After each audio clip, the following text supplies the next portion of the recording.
Hello student, good morning. कैसे हो सब लोग? बढ़िया।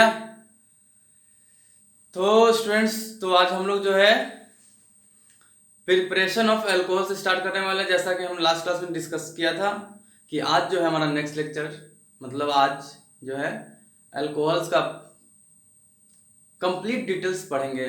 मेरा मतलब है कि प्रिपरेशन ऑफ अल्कोहल्स पढ़ने वाले हैं। फिर आगे प्रॉपर्टीज हो गया, physical properties, chemical properties. Physical properties में हम बॉइलिंग पॉइंट, कलर वगैरह ये सब पढ़ेंगे। केमिकल प्रॉपर्टीज में उसका रिएक्शन वगैरह देखेंगे। ठीक है, चलिए ओके। तो चलिए स्टार्ट करते हैं। Yes, myself Pinkesh Kumar and welcome to Airtech learning YouTube channel. ठीक है, तो हेडिंग लगाइए अल्कोहल्स। ठीक है, चलिए अल्कोहल्स। ठीक है, चलिए तो फिर हम आज देखने वाले हैं preparation of alcohol. Preparation of alcohols. तो फर्स्ट जो मेथड है वो है फ्रॉम एल्कीन। सेकेंड जो है वो है फ्रॉम कार्बोनिल कंपाउंड, नील कंपाउंड। एंड थर्ड जो है from Grignard reagent, Grignard reagent. ठीक है, एक और मेथड है वो है from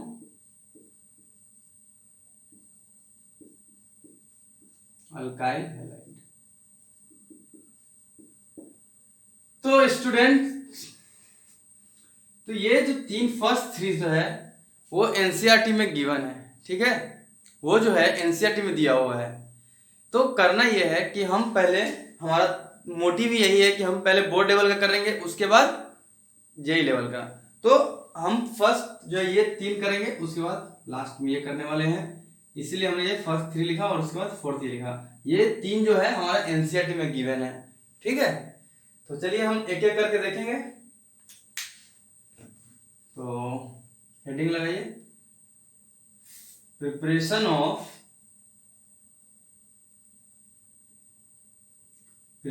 of alcohol from alkene. ये हमारा हो गया फर्स्ट मेथड। तो हम एक एग्जांपल लेते हैं बच्चों कि एक एल्कीन ले रहे CH2 डबल बॉन्ड CH2। इसका रिएक्शन हम एक H2O से करवा रहे हैं, वाटर से। CH2 CH2, यहाँ पर हाइड्रोजन लगा रहे हैं, यहाँ पे OH। क्या ये रिएक्शन होगा? यस और नो? क्या ये रिएक्शन होगा? ये रिएक्शन आगे बढ़ेगी? बताइए आप कि क्या होगा यहां पर।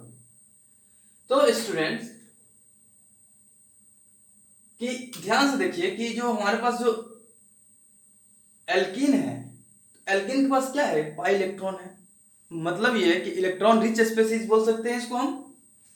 तो इलेक्ट्रॉन रिच स्पेसीज जो है, तो ये क्या है?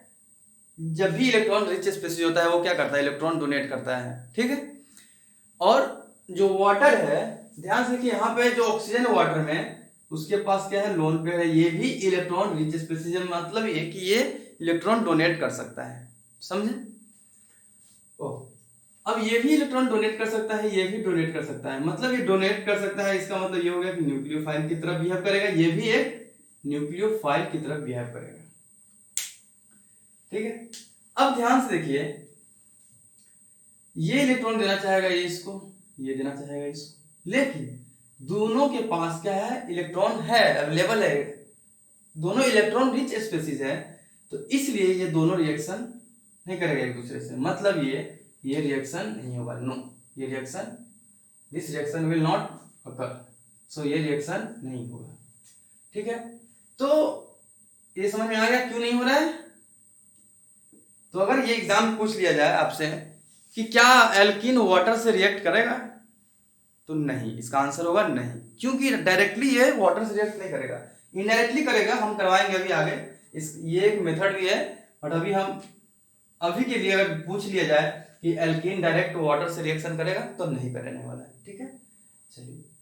तो इसके लिए हमें करना क्या है कि किसी भी तरीके से अगर हम इसमें एक इलेक्ट्रोफाइल जनरेट करते हैं किसी भी तरीके से, तो इलेक्ट्रोफाइल से जनरेट करने से ये फायदा होगा कि एक जो होगा न्यूक्लियोफाइल वो दूसरे इलेक्ट्रोफाइल को डोनेट कर लेगा इलेक्ट्रॉन। समझ में आ गया?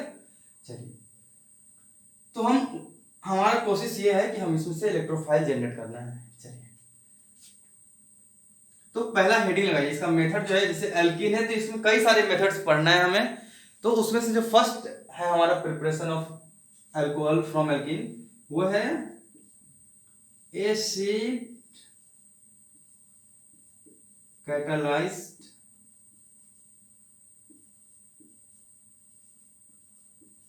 hydrolysis of alkene. तो फर्स्ट मेथड जो है acid catalysed hydrolysis of alkene, समझ में? तो इसमें करना यह है कि हम एक एल्कीन ले रहे हैं CH3 CH double bond CH3, ठीक है, और इसको हम H प्लस और H2 लिए। तो यहां पर जो है हमारा प्रोडक्ट बनने वाला है CH3 CH single bond CH, sorry यहाँ पे 2 आएगा, डबल बॉन्ड है, 5 बॉन्ड नहीं बनाता है कार्बन कभी। CH2, एक हाइड्रोजन यहाँ लगा रहे हैं हम, यहाँ पे एक OH लगा रहे हैं। एक ये पॉसिबिलिटी है, दूसरा ये पॉसिबिलिटी है बच्चों CH3 CH CH2 OH यहाँ पे आके लग जाए और हाइड्रोजन यहाँ पर, ठीक है। तो ये हमारा जो है प्रोडक्ट होगा। अब हम आपको आगे मैकेनिज्म जब हम पढ़ेंगे तो आपको हम बताएंगे कि इन दोनों में से कौन सा प्रोडक्ट बनने वाला है, कौन सा नहीं बनने वाला है। तो स्टूडेंट ये ध्यान देखिए, यहाँ ध्यान दीजिए कि जो H प्लस आया है, क्या हमें मार्केट में या लैब में डायरेक्टली H प्लस अवेलेबल है? नहीं। तो मार्केट में अगर यदि H प्लस और या इंडस्ट्री लेवल पे या H प्लस हमें कहीं नहीं मिलता है, ठीक है, तो अवेलेबल जब नहीं है तो हमें ये H प्लस आएगा कहां से? तो इसके लिए हम थोड़ा सा अमाउंट एसिड लेंगे, इसके लिए हम मिक्स करेंगे एसिड। तो ये जो लिया जाता है जनरली H2SO4 से लिया जाता है। ये जो है H प्लस कैसे आता है? तो H2SO4 से हम H plus plus HSO4 minus, ये जो बनता है तो H प्लस कहां से आता है? H2SO4 से। समझ में आ गया? चलिए, तो हम इसका मैकेनिज्म देखेंगे। इससे पहले आप पहले इसको नोट डाउन करें, फिर हम मैकेनिज्म बता रहे हैं आपको।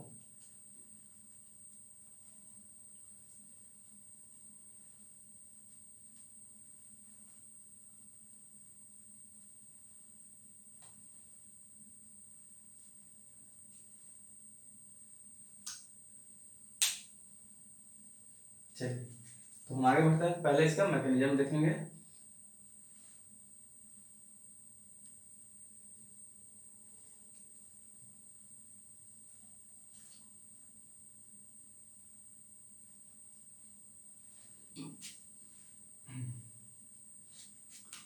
तो हमारा अभी हम क्या देखने वाले हैं? मैकेनिज्म।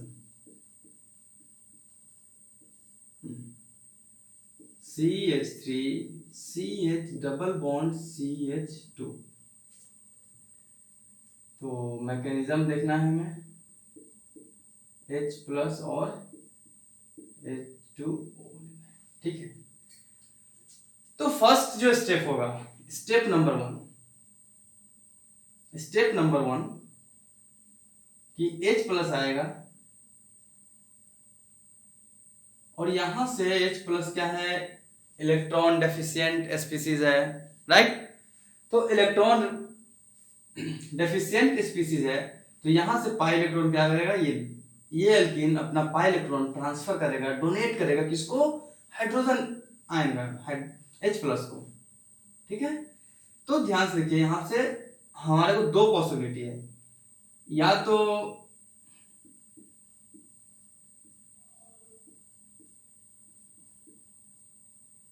CH2 हाइड्रोजन यहां लगे और यहां पर प्लस है, ठीक है। या दूसरा पॉसिबिलिटी ये है CH3 CH2 हाइड्रोजन आकर के यहां लगे और प्लस सिंबल यहां है प्लस। समझ में आ रहा है बच्चों? चलो अब हमें देखना ये है कि ये बनने वाला है या ये, इन दोनों में से कौन सा। ये है कार्बोकैटायन इंटरमीडिएट, इसको हम लोग बोलते हैं कार्बोकैटायन इंटरमीडिएट।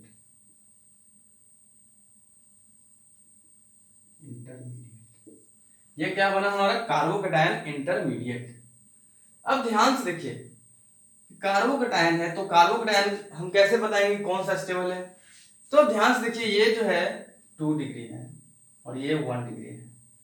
तो हम जानते हैं जैसा कि जो कार्बन का जो स्टेबिलिटी होता है कार्बोकैटायन का वो होता है 3 degree greater than 2 degree greater than 1 degree, right. तो 2 डिग्री का स्टेबिलिटी ज्यादा होता है, क्यों? क्योंकि यहां पर देखिए ध्यान से, यहाँ पे अल्फा हाइड्रोजन का संख्या देखिए 6 है, 6 अल्फा हाइड्रोजन। यहाँ पे अल्फा हाइड्रोजन देखिए तो 2 है मात्र, ओनली 2 अल्फा हाइड्रोजन। समझ में आ गया बच्चों? तो ये हमारा हो गया कि ये बनेगा और ये नहीं बनेगा, ठीक है। तो इसको चलिए हम मिटा देते हैं यहाँ पर, तो ये बनने वाला नहीं है। चलिए अब हम क्या करेंगे, नेक्स्ट स्टेप जो होगा ये यहाँ तक बना और यही हमारा RDS भी होगा, रेट डिटरमाइनिंग स्टेप। क्यों? क्योंकि यहाँ पे देखिए कार्बोकैटायन फॉर्मेशन हो रहा है, क्योंकि कोई भी एक मॉलिक्यूल और कैटायन या कोई भी आयन होता है तो मॉलिक्यूल ज्यादा स्टेबल होता है एज कंपेयर टू आयन। तो ये आयन है और ये न्यूट्रल है, तो न्यूट्रल ज्यादा स्टेबल होता है एज कंपेयर टू आयन। तो ये इसके रिस्पेक्ट में लेस स्टेबल है, इसलिए ये RDS हुआ, ठीक है, रेट डिटरमाइनिंग स्टेप, जो कि स्लो स्टेप होता है, ठीक है। अब हम क्या करेंगे, नेक्स्ट जो स्टेप होने वाला है, तो हमारा कार्बोकैटायन बन गया CH3 CH3 ये प्लस। अब ध्यान से देखिए यहाँ पर ये हमारा क्या है, इस कार्बन के पास इलेक्ट्रॉन की कमी आई, मतलब ये हो गया कि ये जो स्पीसीज है वो इलेक्ट्रॉन डेफिशिएंट स्पीसीज बन गया हमारा। अब हम क्या करेंगे, यहाँ पर जब हम वाटर से जब इसका रिएक्शन करवाएंगे तो इसका जो इलेक्ट्रॉन पेयर है ये वाटर का जो ऑक्सीजन का ये डोनेट करेगा इसको, और यहाँ पर प्रोडक्ट बनेगा हमारा CH3 यहाँ पर OH2 प्लस। अब ध्यान से देखिए इसको, यहाँ पर क्या हुआ OH2 इस पे प्लस आ गया, क्योंकि इसने अपना इलेक्ट्रॉन डोनेट किया है। इलेक्ट्रॉन डोनेट करने वाले के ऊपर प्लस आता है, लेने वाले के ऊपर माइनस आता है, ठीक है। तो यहाँ पर प्लस आया है तो हमारे फाइनल प्रोडक्ट नहीं है, क्योंकि यहाँ पे OH होना चाहिए। तो अब ध्यान से देखिए कि जो सॉल्यूशन था, हमने जो सॉल्यूशन लिया था उसमें हमारे पास क्या था, जो एसिड कहां से आया था हमारे पास, एसिड जो था H+ कहां से आया था, H2SO4 से आया था, यहां से आया था, राइट। तो इसमें जो बना था कैसे, H+ साथ में बना था HSO4-। अब यहाँ पे HSO4- का काम आ जाएगा यहाँ पर, और यहाँ पर हम HSO4- लेंगे, यहाँ से -H+ आएगा, मतलब ये कि H+ यहाँ से रिमूव होगा और हमारा जो प्रोडक्ट बनेगा CH3OH बन गया। तो ये हमारा फाइनल प्रोडक्ट बना। तो ध्यान से देखिए बच्चों, HSO4 हमने एसिड लिया था H2SO4, राइट। तो हमने जो H2SO4 एसिड लिया था वो सेम H2SO4 हमें एट एंड ऑफ रिएक्शन हमें मिल गया, क्या मिला, H2SO4 मिल गया। क्योंकि ये HSO4 यहां से H+ लेगा और ये फॉर्म करेगा H2SO4। मतलब ये कि आपने फिजिकल केमिस्ट्री में पढ़ा होगा कि जो कैटालिस्ट होता है वो क्या करता है, रेट को चेंज करता है या रिएक्शन का चेंज करता है, एट द एंड वो सेम अमाउंट हमें मिल जाता है। मतलब ये हुआ कि H2SO4 क्या हुआ, एज अ कैटालिस्ट यूज हुआ, यूज्ड एज अ कैटालिस्ट। मतलब ये हुआ H2SO4 क्या है, यहाँ पर कैटालिस्ट हुआ। तो कैटालिस्ट का काम क्या है कि रिएक्शन का जो रिएक्शन हम जो करते हैं उसका या तो रेट बढ़ाने का या कुछ भी अंदर में ही काम होता है, वो बाहर जाकर के फिर हमें सेम अमाउंट उसका मिल जाता है। तो वही हुआ यहाँ पर, देखिए हमने H2SO4 लिया और हमें को H2SO4 at the end of reaction हमें मिल गया। ठीक है, तो ये हमारा हुआ मैकेनिज्म। तो मैकेनिज्म से आपको ये समझ में आ गया कि कार्बोकैटायन कौन सा बनने वाला है। तो अब ध्यान से देखिए क्या इसमें क्या क्या पॉइंट बन सकता है। तो चलिए पहले इसको नोट डाउन करें, फिर हम डिस्कशन करेंगे सारा पॉइंट, और इसका स्टेबिलिटी भी हम देखेंगे कैसे इसको हम बताना है। जैसे अगर और भी सारे रिएक्शन आएंगे तो हम कैसे फाइंड आउट करेंगे कौन सा फॉर्म रिएक्शन होगा कौन सा नहीं होगा। चलिए लिखिए।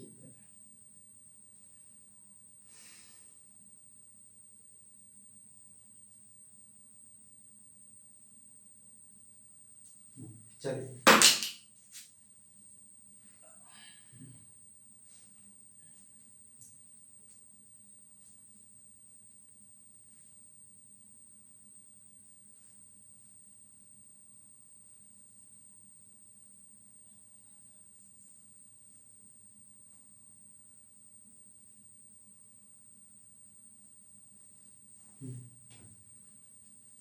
तो इसमें पॉइंट क्या क्या हुआ। फर्स्ट जो हो गया फॉर्मेशन ऑफ कार्बोकैटायन हो गया, formation of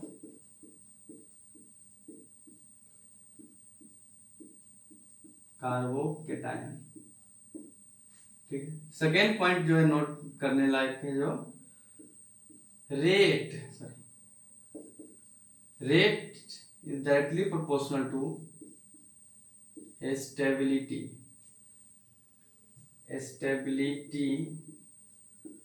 of first carbocation।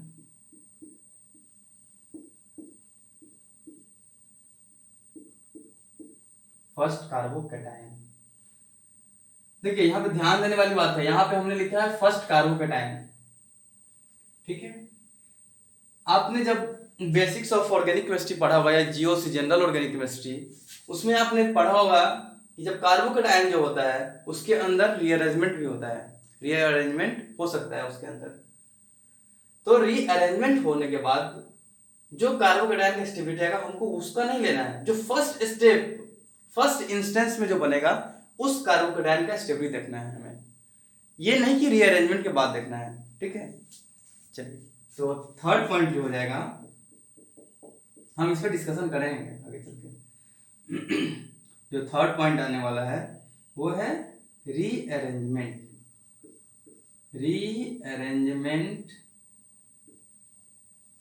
Possible. तो रीअरेंजमेंट यहां पर हो सकता है, क्यों, क्योंकि यहां पर कार्बोकैटायन का फॉर्मेशन हो रहा है। तो कार्बोकैटायन का जब फॉर्मेशन होता है तो वहां पे हम रीअरेंजमेंट करते हैं, जैसा कि हमने जीओसी में पढ़ा है। ठीक है, तो ये 3 पॉइंट हुआ। इसके बाद जो नेक्स्ट पॉइंट होता है हम पढ़ने वाले उसके जो है स्टीरियो केमिस्ट्री हम पढ़ेंगे, इसका स्टीरियो केमिस्ट्री। हम अभी इसके अलावा जो है स्टीरियो केमिस्ट्री पढ़ेंगे इस सेक्शन का। चलिए तो इसको नोट डाउन करें।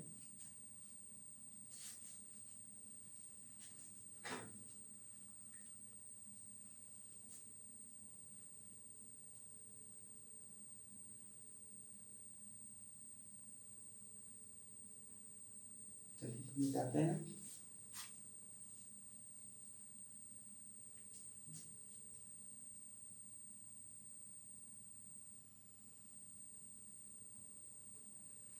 जो हाँ एक और चीज बच्चों, कि जो रीअरेंजमेंट होता है वो क्या होता है, उसमें हाइड्रोजन या मिथाइल या हाइड्राइड या पीएच माइनस का शिफ्टिंग होता है। मतलब ये कि एच माइनस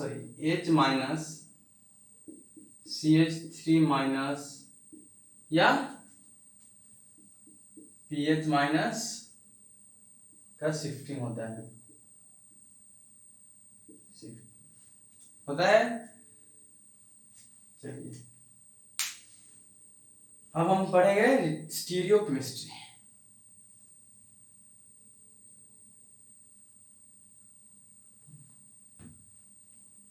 स्टीरियोकेमिस्ट्री तो स्टूडेंट जो हमारा इंटरमीडिएट बना था, जो हमने मैकेनिज्म देखा, उसमें क्या था, CH3 CH प्लस CH3। ध्यान से देखिए, जो कार्बोकेटायन बना है, जो कार्बोकेटायन बना है वो प्लेनर है, प्लेनर एक ही प्लेन में आने वाला, क्योंकि इसका हाइब्रिडाइजेशन जो है sp2 है, ये जो है प्लेनर है, ठीक है। ये प्लेनर है, तो इसका जो स्ट्रक्चर होने वाला है कैसा होगा, कुछ इस तरीके से होगा, H प्लस इधर CH3, यहां पर भी CH3 ले लिया, यहां पर आएगा H। ध्यान से देखिए,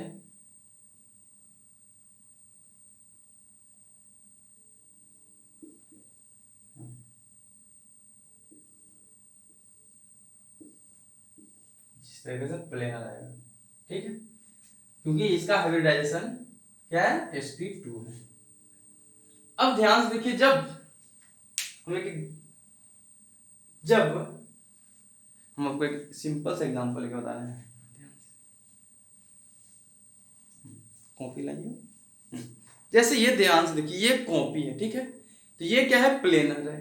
ये जब प्लेनर है तो मान लीजिए कि हम H प्लस यहाँ, सॉरी कार्बन यहाँ पर सेंटर में है, जो जिसपे प्लस चार्ज है, एक H इधर है, एक CH3 इधर है और एक CH3 इधर है, तो ये क्या हुआ, सारा एक प्लेन में आ गया। अब ध्यान से देखिए, जब न्यूक्लियोफाइल, मेरा मतलब है H2O आएगा, तो किधर से अटैक कर सकता है, या तो इस साइड से अटैक करे, इधर से भी कर सकता है, या इधर से भी करेगा, नीचे से भी, क्योंकि ये एक प्लेन में है, तो इसको दो रास्ता है अटैक करने का, दोनों साइड से कर सकता है, ठीक है। तो इसमें इसमें जो दो साइड से करता है, तो जो प्रोडक्ट बनता है, वो फर्स्ट प्रोडक्ट बनता है रिटेंशन, एक बनता है रिटेंशन और दूसरा बनता है इन्वर्सन।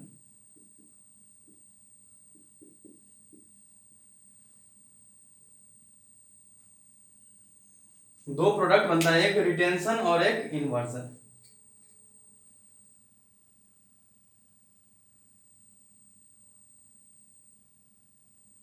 चलिए, हाँ, और एक और चीज कि ये तभी बनेगा दोनों प्रोडक्ट जब ये जो कार्बन है, ये कार्बन कायरल हो, कायरल।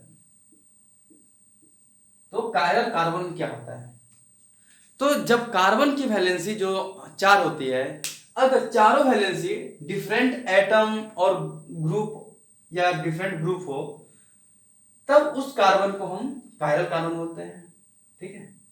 जैसा कि ध्यान से देखिए, अगर यहां पर हम OH लगाते हैं, सपोज जैसे फाइनल रिएक्शन के बाद क्या बना, OH। अब ध्यान से देखिए कि ये कायरल है या नहीं, नहीं है कायरल, क्योंकि यहाँ पे दो CH3 है।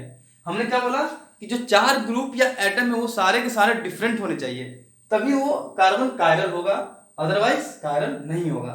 मतलब ये कार्बन कायरल नहीं है, यहाँ पर एक ही प्रोडक्ट मिलेगा, ठीक है। बट अगर कार्बन कायरल हुआ तो हमें 2 प्रोडक्ट मिलेगा, ठीक है। चलिए पहले इसको नोट डाउन करें, फिर हम आगे बढ़ेंगे।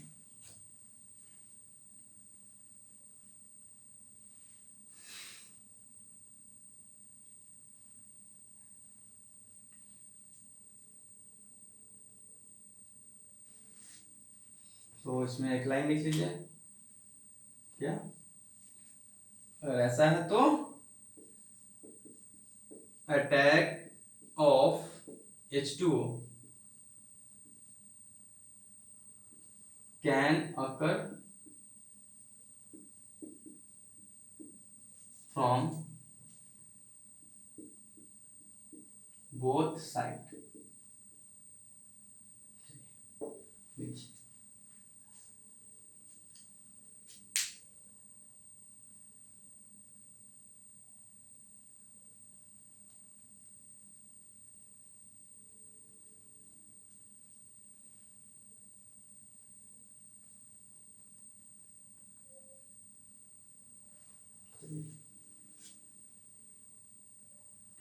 तो स्टूडेंट एक रूल आया है, चलिए एक रूल देखते हैं जिससे कि आप इजीली सॉल्व कर पाओगे कोई भी क्वेश्चन, बट वो हमेशा लागू नहीं कर सकते। वो जो हम रूल्स पढ़ने जा रहे हैं वो है मार्कोव-निकोव रूल। मार्कोव-निकोव्स रूल।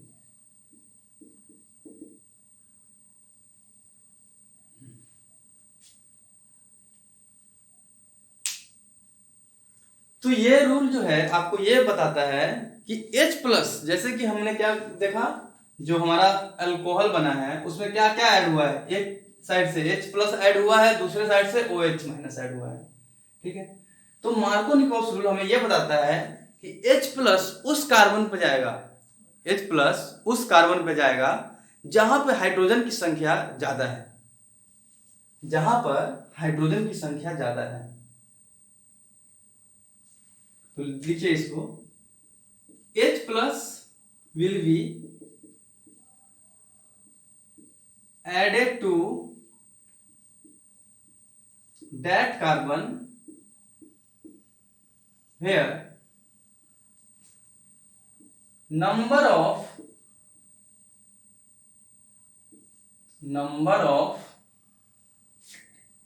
hydrogen atom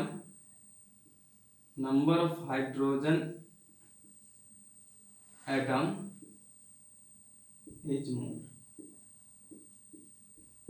तो जहां पर हाइड्रोजन एटम ज्यादा होंगे वहां पर H+ ऐड होगा।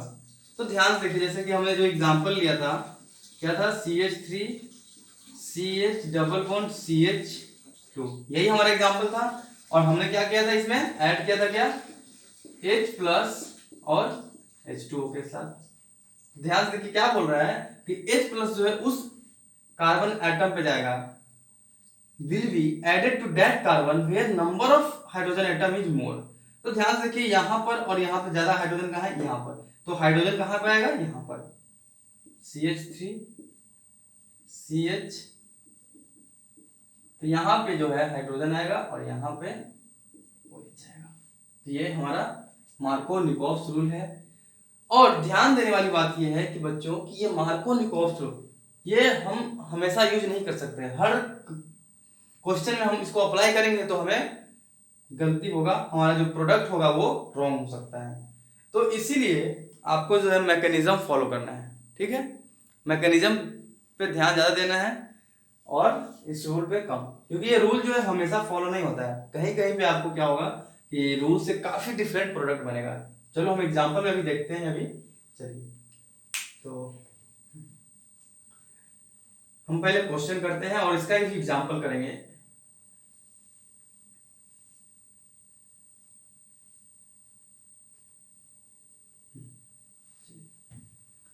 तो हम एक क्वेश्चन करेंगे,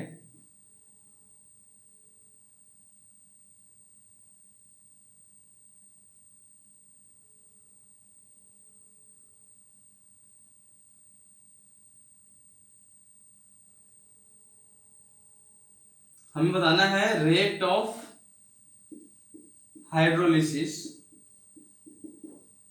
रेट ऑफ हाइड्रोलिसिस किसका ज्यादा होगा, ठीक है। तो हमारे पास जो कंपाउंड है वो है first compound CH3 CH double bond CH2, जो हमने किया है वही फर्स्ट एग्जांपल।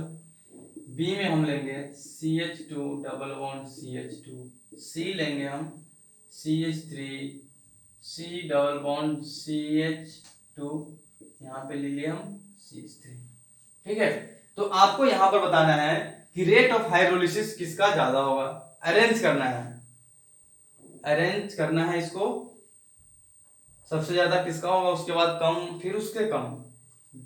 तो इसको सॉल्व करने के लिए आपको ये रखना है ध्यान में कि पहले कार्बोकेटायन का फॉर्मेशन करें। तो ध्यान से देखिए, यहां पर जब अगर हम करेंगे तो कार्बोकेटायन यहां पर बनेगा, ये बनेगा ऐसे। यहां पे करेंगे तो कोई मतलब नहीं, किधर भी बना सकते हैं, ये कार्बोकेटायन ये ऐसे बनेगा। और यहां पर देखिए ध्यान से, ये यहां पर ऐसे बनेगा और ये, ठीक है। अब ध्यान से देखिए, ये जो है 2 डिग्री है, ये जो है 1 डिग्री है, और ये 3 डिग्री कार्बोकेटायन है। तो स्टेबिलिटी जैसा कि हम जानते हैं कि 3 डिग्री का ज्यादा होता है, क्योंकि यहाँ पे अल्फा हाइड्रोजन की संख्या ज्यादा होता है as compared to 2 degree and 1 degree. समझ में आ गया? तो यहाँ पर जो होगा हाइड्रोलिसिस का ऑर्डर जो होगा वो होगा CA और B आएगा। समझ में आ गया? चलो एक और क्वेश्चन हम लोग करेंगे अभी, जिसमें रीअरेंजमेंट पॉसिबल होगा, वहां पर मार्कोव-निकोव्स रूल फॉलो नहीं होगा। तो आप देखिएगा कैसे हम करेंगे उसको भी, ठीक। चलिए तो हम आगे बढ़ते हैं।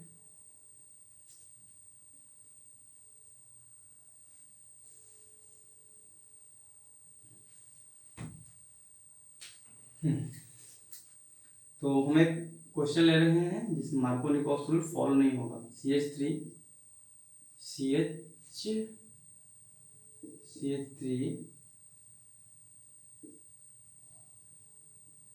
H CH2 CH double bond CH double bond CH2।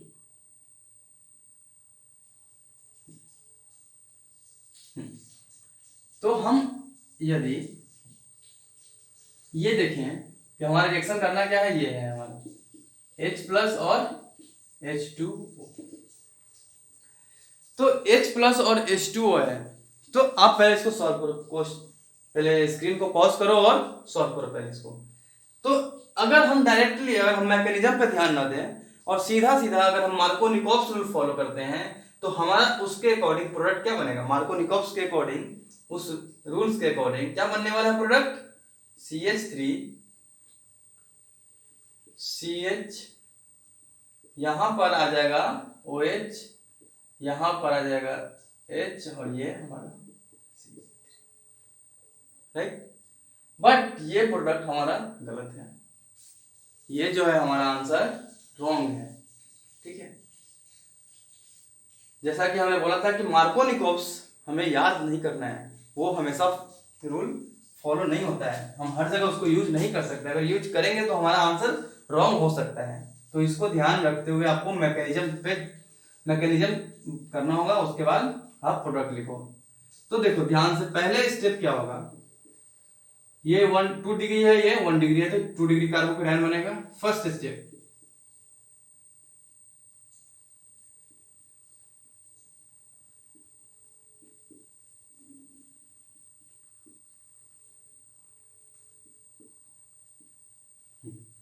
अब यहां पर क्या होगा कि यहां पे रीअरेंजमेंट होगा। क्या होगा, रीअरेंजमेंट होगा। क्या होगा, यहाँ पर 1 2 हाइड्राइड शिफ्ट होगा, 1 2 H माइनस शिफ्ट, और जो प्रोडक्ट बनेगा हमारा यहाँ पर वो होगा CH3 और यहाँ पे कार्बोकेटायन, और ये CH2 और यहाँ पे CH2। अब जाकर के जो हमारा प्रोडक्ट बनेगा वो होगा यहाँ पर CH3 CH2 CH3, यहाँ पर भी CH3 आएगा, और यहाँ पर हमारा OH है। तो ये जो हमारा बना ये फाइनल प्रोडक्ट है, नॉट दिस वन। तो समझ में आ गया सारा कुछ? तो कोई भी डाउट होगा इसमें तो आप लोग कमेंट सेक्शन में आप कमेंट कर सकते हैं। तो आज हम यहीं पर रुक रहे हैं।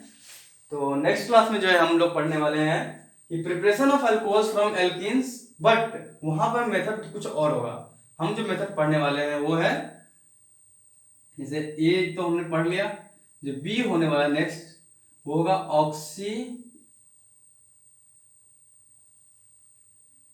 ऑक्सीमोर्फिकेशन डीमोर्फिकेशन होगा। ठीक है, तो चलिए फिर हम आज यहीं पे स्टॉप कर रहे हैं। So thank you guys.